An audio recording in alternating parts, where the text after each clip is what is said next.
Yeah, unable to hear, please.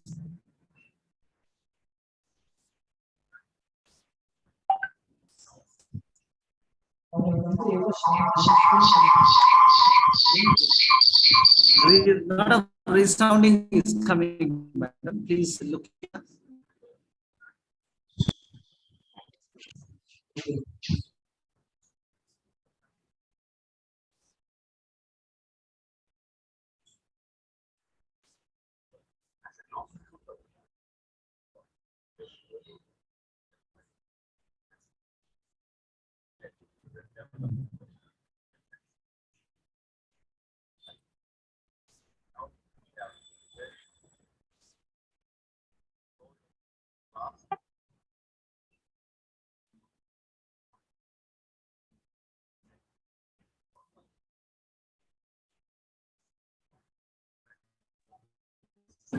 Good afternoon, everyone.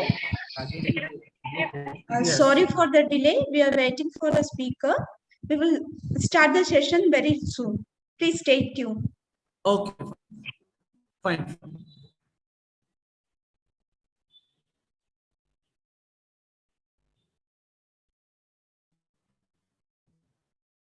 Join the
Good afternoon, all. Sorry for the delay. I'm Dr. Geeta Lakshmi from IFERP. I'm your host for this session. I welcome you all to Dr. Radhakrishnan lecture on future learning opportunities available to the students after engineering in abroad, organized by Institute for Engineering Research and Publication in association with United Innovators. Teachers' Day is being celebrated today on September 5th in India, since it is the date on which Dr. Sarvepalli Radhakrishnan, the second president of India, was born in 1888. The Bharat Ratna recipient was a teacher, a politician, and also the first vice president of India. The reason why September 5th, his birthday, began to be celebrated as Teachers' Day in India is an interesting one. Teachers' Day. Let's see about the history.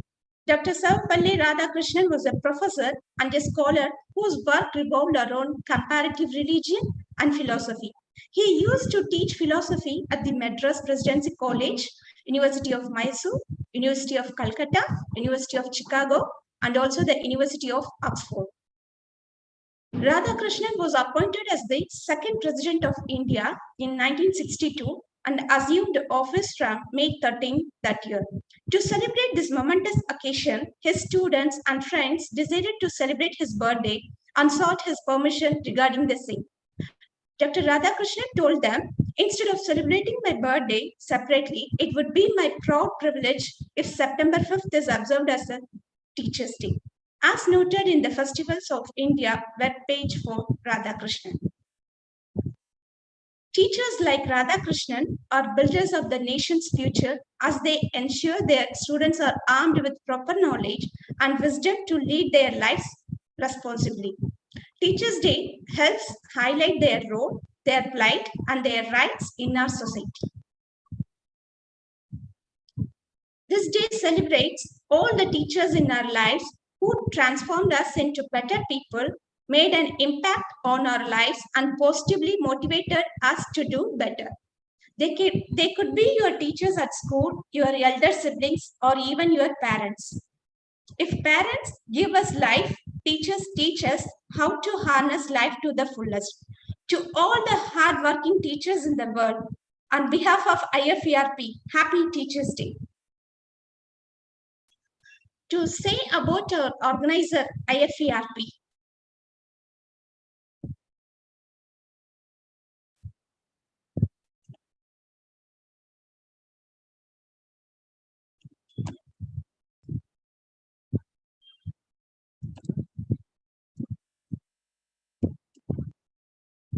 Just a minute. I had technical issue on. Please be stay online.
Institute for Engineering Research and Publication, IFERP, is one of the world's largest non-profitable professional associations, operates under TRADA, Technorate Research and Development for R&D in the field of engineering, science and technology and management studies.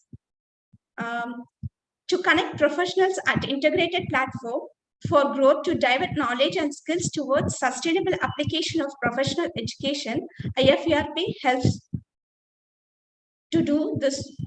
And IFERP also ensure excellent opportunities for sharing and gaining knowledge through our professional activities and scientific conferences. And also IFERP helps to work with the organization to upgrade scopes of professional studies and research by monitoring further opportunities and applications. IFERP also have stepped into developed and developing countries like India, Malaysia, Thailand, Singapore, Philippines, Indonesia, Vietnam, UAE, etc. IFERP global members. IFERP has 78,043 members globally in more than 100 countries. Among them, 33,371 professional members globally were present, and 45,202 student members were present globally. IFERP activities. Coming to events and awards, IFERP organizes conferences. They are giving seed funding programs, workshops, webinars, faculty development programs, hackathons, NAC training, and awards. IFERP has 3 categories of membership. One is professional, one is student, and another one is institutional membership. Career development support, like they are providing for faculty members as a reviewer or editor for their in-house journals, and they can be a keynote speaker or session chair, and they'll get jobs and training for the students, and they are assisting the research scholars for research assistance and guidance. Publication support, they are providing through Scopus Index journals, ESCI, SCI journals, and Google Scholar journals also. Apart from that, they are giving patent filing assistance, and they have in-house journals, technology journals also. These are all the collaborated universities and colleges. Here they have mentioned about the few. Like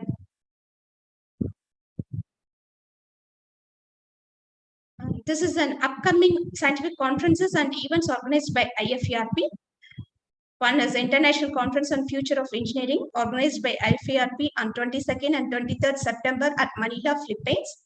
Conference link, website link is given here. And the next one is the International Conference on Interdisciplinary Approaches to Sustainable Designs of Future Cities, a hybrid conference which is scheduled on October 27th to 28th, 2022 at Jakarta, Indonesia. And one more upcoming conference is World Conference on Multidisciplinary Research and Innovation, a hybrid conference scheduled on October 28th to 29th in Singapore. And last one is the 42nd World Conference on Applied Science, Engineering and Technology. This is also a hybrid conference which is scheduled on November 25th and 26th at Kuala Lumpur, Malaysia.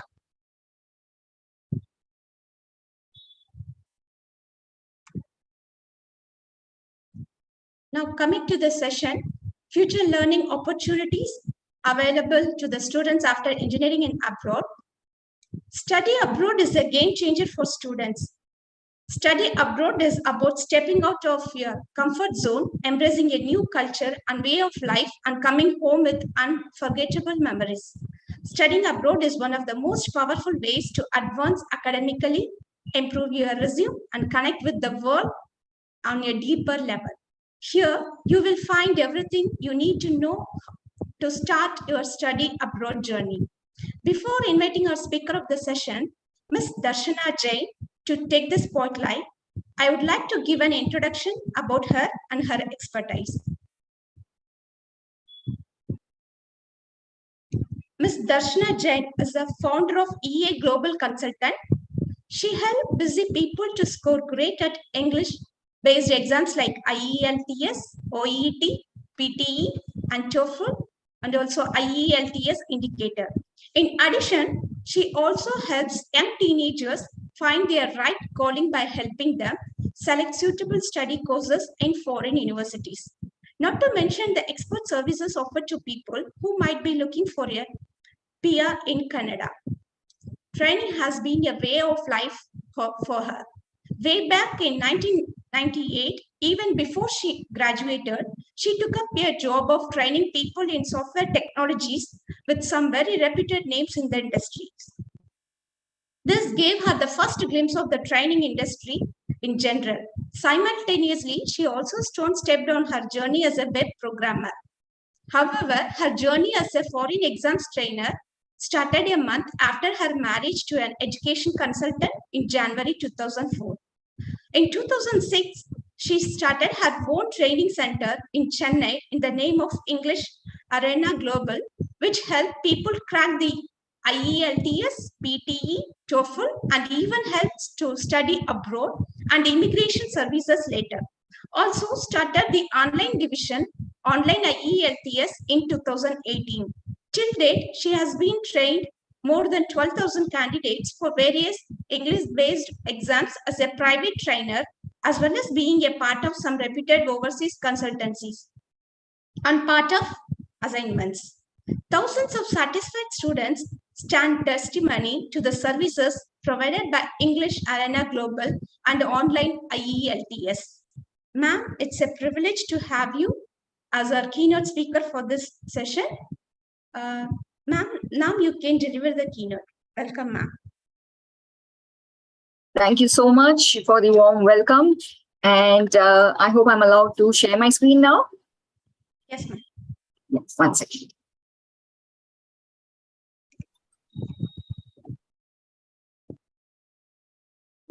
Okay, so here we have now collected to just find out the options that engineering students have once they finish off their engineering and would want to move to destinations other than India for various further studies options. So the topic, as we know by now, is study abroad and future learning options. So now about us, ma'am has already given a lot of information about us, but just to elaborate it further, we are from EA Global Consultants, and it was formerly known as English Arena Global. So it's basically a one-stop solution for all your study abroad and immigration requirements. There are a lot of English proficiency tests that people who want to go abroad have to take. So we even train them for that. So it's basically a one-stop solution right from the first step of taking an English proficiency test, which could be IELTS, PTE, TOEFL, and many more. And we help them with the entire process from there on to university shortlisting, application, SOPs or LORs, and then to the final step of visa. So basically everything is handled under one roof, right from the first step of the exams to the final step of visa formalities. Now, there are almost like more than 100 engineering specializations that people from India can choose when they want to take up any other destination abroad. And these varies from electrical engineering, aerospace engineering, civil engineering, chemical, mechanical, aerospace, so many of them that are available to Indian students, and they can select from a wide range of destinations too. So if I have to talk about each and every engineering course that is available, it's going to take really long. And obviously we don't have that much time. This is kind of an introduction as such, but there are a lot of engineering specializations that are available in countries like UK, Canada, Australia, US, and many other countries, which Indian students can take up. In fact, many of them are really reasonable courses, and many of them you will find them cheaper than what they are available in India, but has got more credibility as well. So there are a lot of courses like that, and it will depend upon individual preferences, individual goals that someone can decide which engineering specialization they would want to take. It will depend upon a lot of factors as such. So what you have done already in your at your graduation level, or maybe you've done a diploma and then would like to go to a foreign country for studies. So it will depend upon what you've already done as well as what are your future goals. So based on that, there are a lot of engineering specializations that any student from India can take. But then again, there are a lot of options, as I mentioned earlier. So one can decide based on their own individual preferences and accordingly take up. Now, for Indian students, the popular destinations are countries like Canada, UK, New Zealand, Australia, US, Ireland, Germany, and France are also picking up nowadays. And there are a lot of Indian students who want to go there. Germany specifically because there are a lot of free courses available, state-sponsored courses available in Germany. So these are fast becoming the most popular destinations for Indian students. Earlier, it used to be only US, UK, or Australia that Indian students wanted to go. But now there are a lot of other destinations that are also coming up, especially Canada, Ireland, Germany and France. There are a lot of Indian students nowadays plan to go to so that they can embark on their journey as far as overseas education is concerned. Eligibility, obviously, if you're planning for a master's, you need to have an undergraduation degree. And if you're planning for other courses, your diploma certificates or your academic transcripts will become the #1 requirement there. Based on that, you're going to get the admissions, obviously. Then going forward, you need to have a statement of purpose. You need to have a resume. The most important thing here, which is many times undermined, is a proof of English language proficiency, or the candidate needs to take up an English language proficiency test. I believe a lot of you might not be aware of what an English proficiency test means. So there are a lot of English-based tests that anyone who's planning to go abroad, whether for studies or for migration, they need to take it up, and they need to have a certain score at that to be eligible for either studies or migration. In your case, because I believe that most of the audience now is related to engineering courses. So in that case, it will be study abroad. So even for study abroad options, you need to give up, or you need to take any English-based proficiency test. Now, there are a lot of English-based proficiency tests, like there is PTE, which is taken by Pearson's. There's TOEFL, which is taken by ETS. There's OET. There's IELTS, which is taken by IDP and British Council. So there are a lot of English proficiency tests, and the student many a times gets confused which proficiency test to take. So to decide on to which proficiency test to take, it will obviously depend upon the university or college or country. There are a lot of factors again here that a student has to first understand and then decide on to which English proficiency test they need to take up for their study abroad journey. So the #1 factor here obviously will be which course they are planning, which country, which university or college. Because based on the course, based on the university, based on the country, the requirements as far as English proficiency test is concerned will vary. So there are a lot of universities and colleges which accept exams like IELTS. There are a few which don't, which accept PT as a test. There are a few who don't. So it will depend upon which university or college that you want to take up the admission with. You need to inquire with them which particular English proficiency test are they accepting. And based on that, every university, college worth its name has a certain entry-level requirement as far as the English proficiency is concerned. A generally accepted norm is 6 bands at IELTS, but again, that will vary from country to country, and university and colleges might have their own requirements too. But that is a generally accepted IELTS score. Similarly, for PT, 65 is a score that generally is being requested. And TOEFL and OET might have the universities might have their own benchmarks for them as well. So there are a lot of English proficiency tests, and which one to take? Obviously, this is going to be the very first step of once you have decided that you want to go and study in some foreign country like UK, US, Canada, maybe any other country. Once you have decided which course and which country, the next step is definitely going to be to take up an English proficiency test, because without that, none of the reputed universities or colleges are going to take you as a student. So these tests are basically for students from non-native English speaking countries like India. When students from these countries want to go to a country and study for some course in any country where English is a native language, then any of these tests is a prerequisite. I hope I'm clear about it. If there's any doubt there, you can definitely type in the chat box, and maybe at the end, I can take up your questions. So these are the various English-based tests, and you need to take any one of them based, as I mentioned, based on the criteria being set by that particular educational institute. So after that, again, some universities and colleges might even ask for aptitude test scores from certain other exams like SAT and GRE. That again will depend. Like, for example, in Canada, most universities aren't asking for such aptitude test scores. The US, a lot of them will be asking for them. So again, it will depend upon which place, which country you are planning to go and which university or college you have finalized for your study abroad journey. So based on that, the entry requirements might vary a little bit, But these are the basic requirements that any university or college across the world will require. Obviously, your earlier educational credentials, your SOP, your resume, one English proficiency test being taken, which is accepted by that institute, is definitely necessary. An aptitude test can be optional based on what university or what college or you finalize finally. Based on that, the aptitude test might vary. As I mentioned, there are a lot of destinations that are very popular with Indian students nowadays. Canada is fast emerging as the #1 destination for study abroad. The major reason for that being that the tuition fees there are really less compared to any other country. So the tuition fees are less, and there are a lot of opportunities available as far as studies are concerned. A lot of educational institutions providing quality education are available in Canada. And that's a reason it's fast emerging as one of the popular destinations for Indian students nowadays. Getting admissions is also comparatively easier compared to any reputed institute in any other country.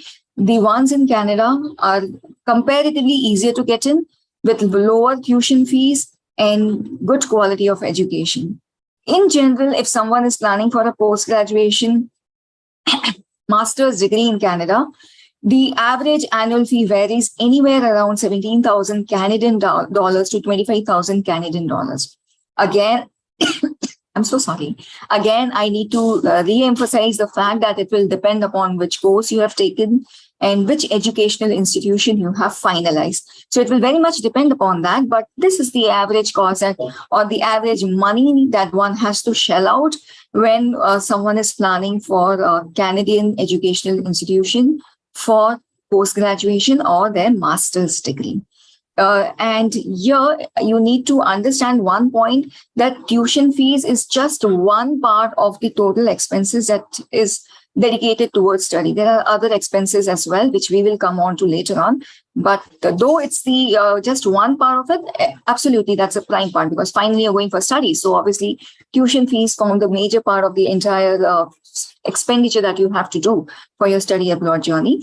As far as intakes are concerned, for Canada, we have 3 major intakes.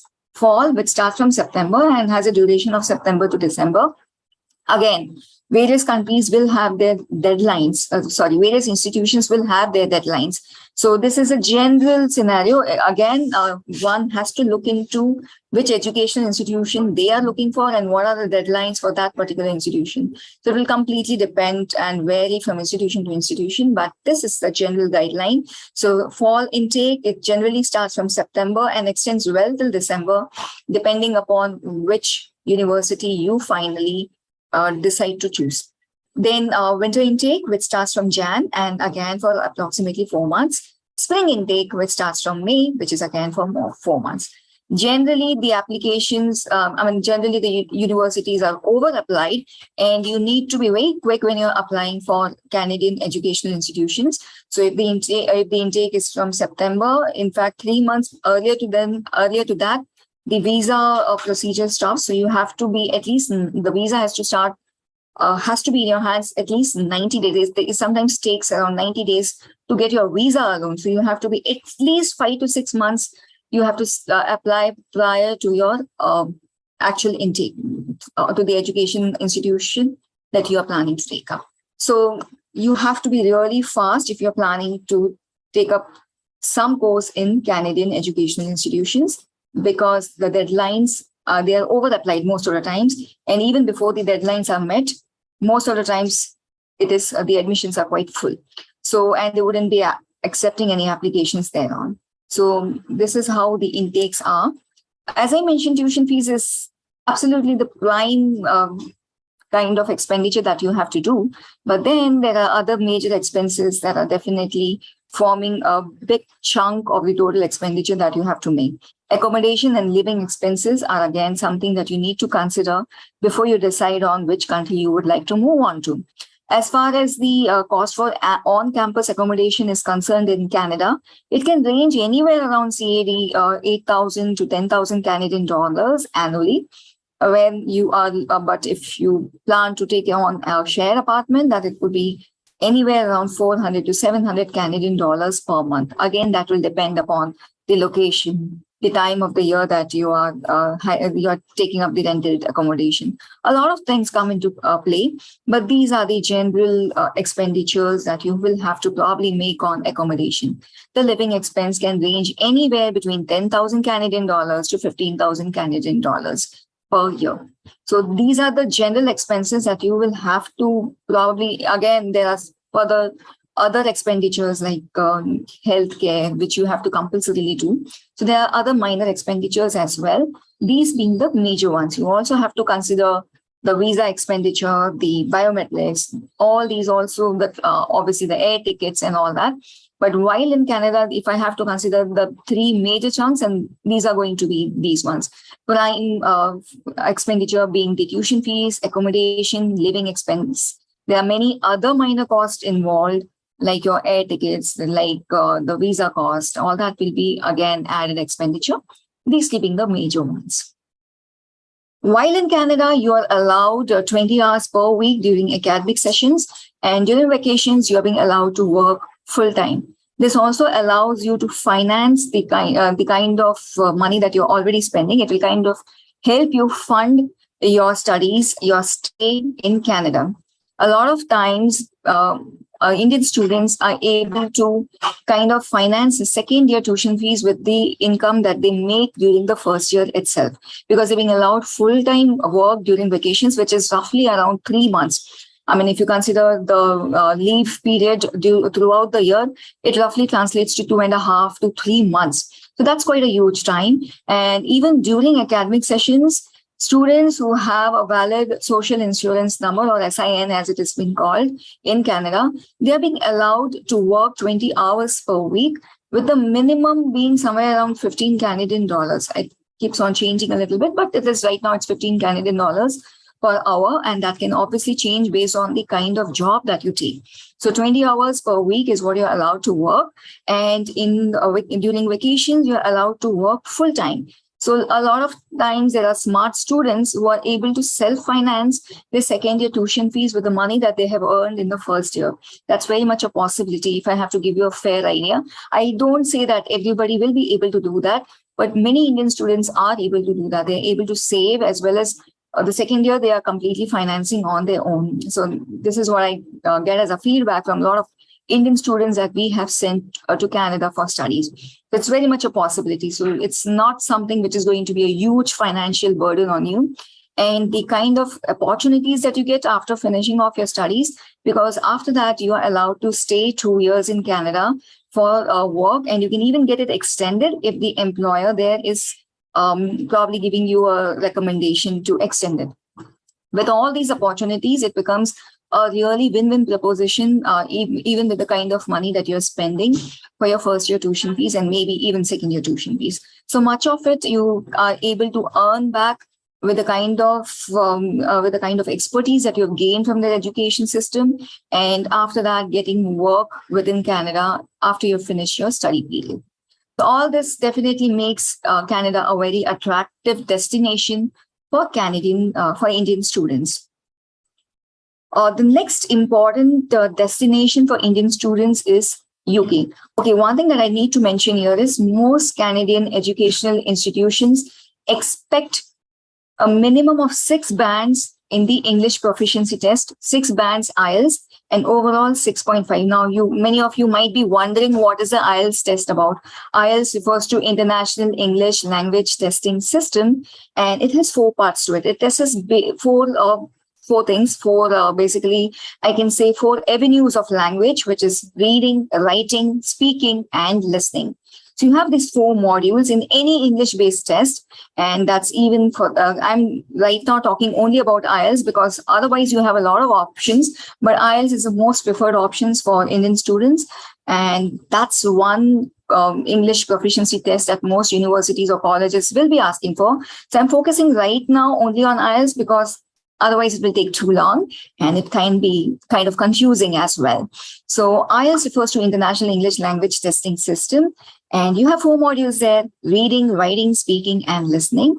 For those 4 modules, if you're planning to take up Canadian educational institution as your future study abroad partner, then you definitely need to score somewhere around 6 bands in each of the module and 6.5 overall. Overall is nothing but an average of those 4 scores that you have got in reading, writing, speaking, and listening. So that's a general expected score by Canadian educational institutions. Moving on to the next destination, which is very much popular with Indian students, is the United Kingdom. I mean, earlier when anyone used to think about educational destination, they used to think either about UK or about US. When these other destinations were not so popular, UK and US were still high on the radars of Indian students. And that's very much the case even now. So UK, if I have to give you a comparative view, the average fees for post-graduation or master's degree is anywhere around £10,000 to £20,000 per year. So, and again, that will be based on the exchange rates prevailing the time that you decide to take up the education with any of these countries. So a master's degree, the tuition fees is roughly going to be around £10,000 to £20,000 per year. And again, that will totally depend upon the location that you choose, the educational institution that you choose. It will totally depend upon that. Just like Indian institutions, every educational institution has its own fees, same like that. So this being the primary expenditure that you have to shell out, the intakes for UK educational institutions are generally fall, winter, and spring. Fall, which is a September, which we popularly call as a September intake. Winter, which is a Jan intake, and summer or spring, which is the May intake. Though a particular education institution might be saying like as September intake, the dates could vary. The reporting dates could vary. The course start dates could vary. That would totally depend upon the institution, and every institution could have its own course start dates and own reporting dates. The accommodation rents could vary anywhere between £85 to £150 per week. Again, absolutely, that depends upon the location that one finalizes. So it depends upon that. Where you plan to stay, it will depend on that. It will vary on, and it is somewhere around £85 to £150 per week. The working hours, just like in Canada, even here you're being allowed 20 hours per week. So that makes it very easy for Indian students to at least sustain a certain lifestyle, kind of self-finance, at least a standard of the living expenses to an extent can be financed with the working hours that they are being allowed. Indian students are basically international students are allowed 20 hours per week as far as UK is concerned. The third very important destination is Australia. And we do know that in recent times, Australia, it's becoming quite tough to get into Australian education institutions because they are so much over-applied by international students. And Indian students make up for the second largest community as far as education is concerned in Australia. So even here we have 3 intakes. February is one intake, July is the next intake, and October is another intake that people can think of. Now, again, when I say intakes, it doesn't mean that all educational institutions will be taking for these intakes. It will completely depend upon which university that which you select for your educational journey, because a few universities might not be accepting for all the 3 intakes for the course that you have probably selected. So it will depend upon the course and the university that you select that the intakes will also vary. So the intakes are completely dependent on the course that you select and give me 1 second, please. Yeah, 1 second, please.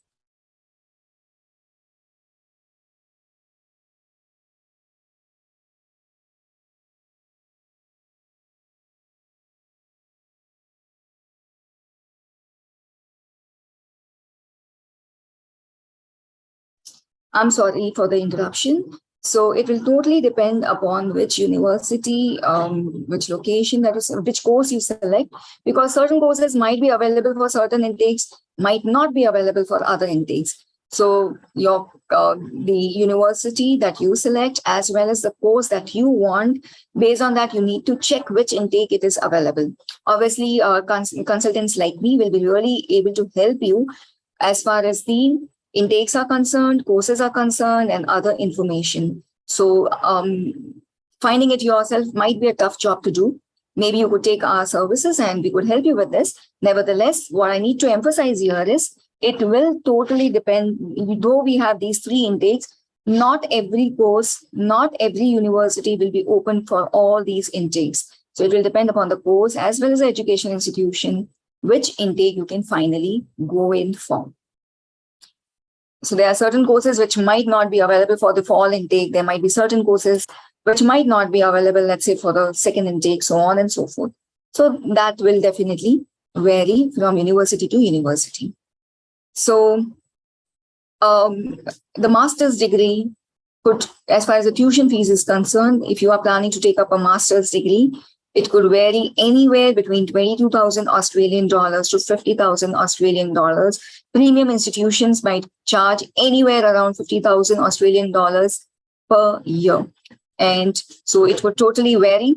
There are institutions which could be charging from somewhere around 22,000 Australian dollars. And there are some premier institutions which might even charge around 50,000 Australian dollars per year. Again, that will depend upon the course that you select.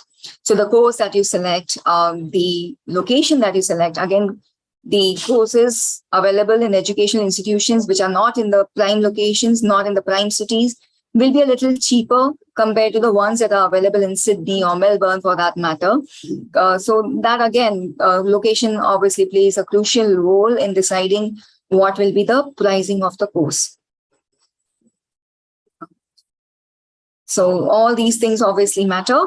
And okay, so as far as the IELTS score requirements are concerned, for Australian educational institutions, these score requirements can be anywhere between 6 to 7 bands also.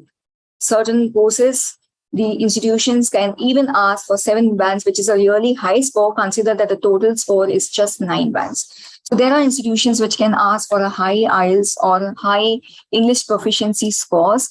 There are institutions which might probably ask for a score around 6 or 6.5. But most of the education institutions are really particular about the IELTS score requirement in these countries. 1 second, please.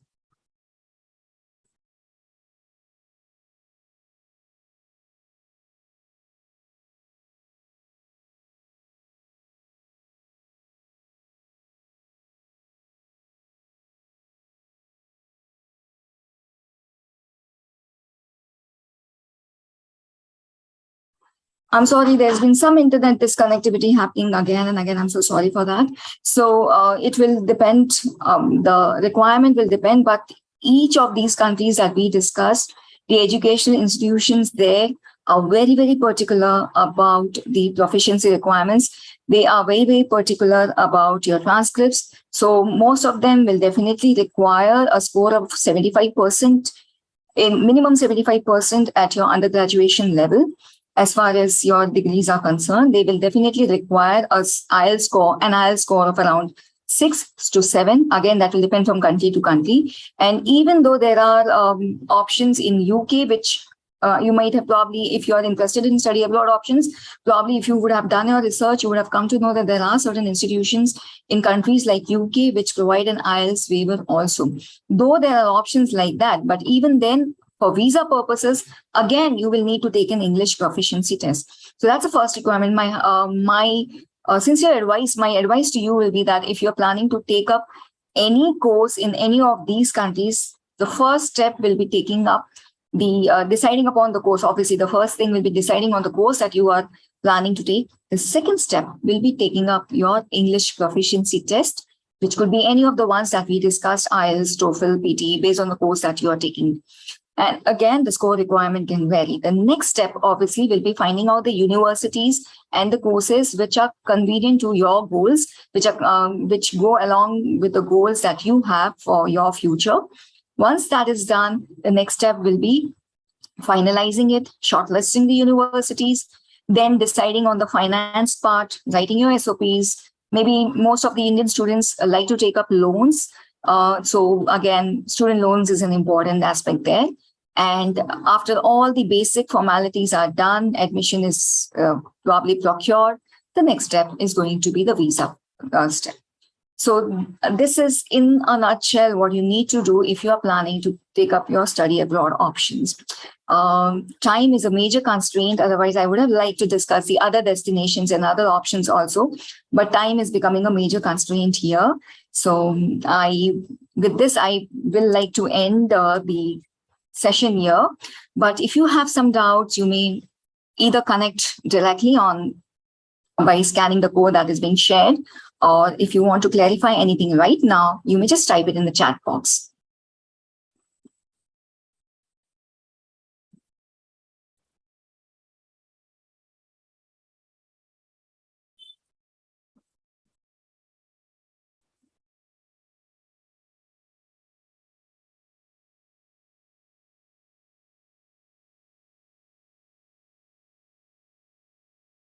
Okay, so I believe none of you have any doubts at this juncture.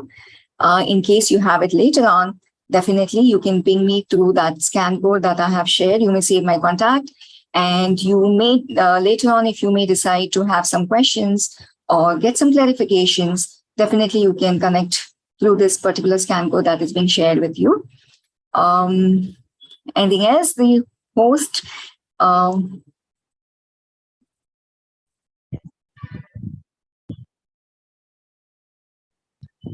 Any queries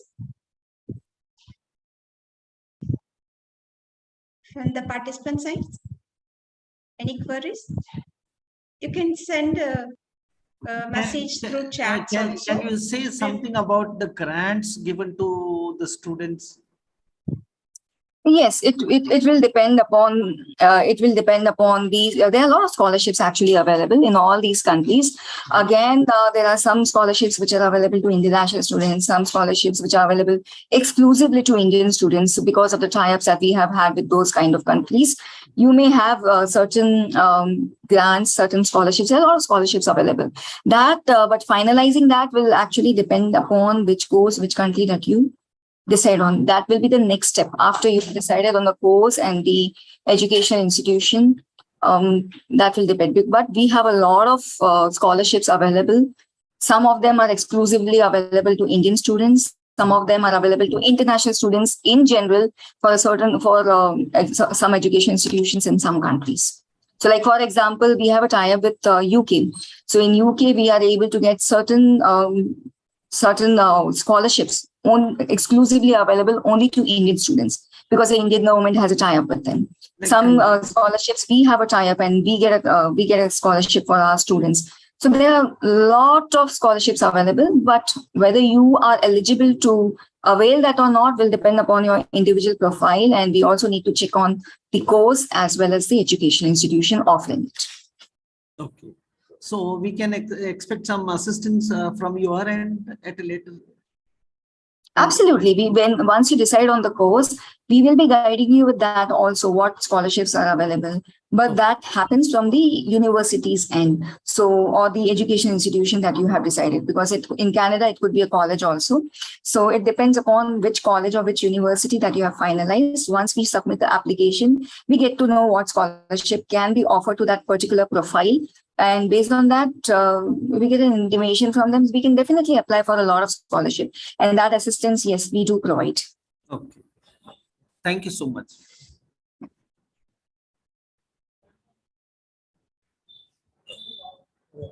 Any other queries? Thank you so much, madam. Thank you. Okay.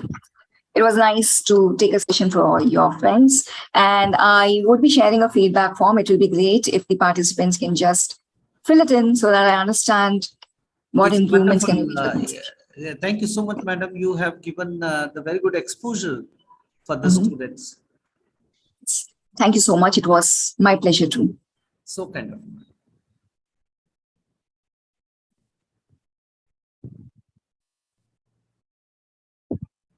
Thank you, Ms. Darshana Jain, for the wonderful session. I believe that the session of the webinar was informative for all. On behalf of IFERP, I heartily thank all the professors, academicians, and delegates who have joined us today. I would like to extend my gratitude to our esteemed Ms. Darshana Jain for delivering the keynote address. Thank you all. Happy Teachers' Day. Thank you so much.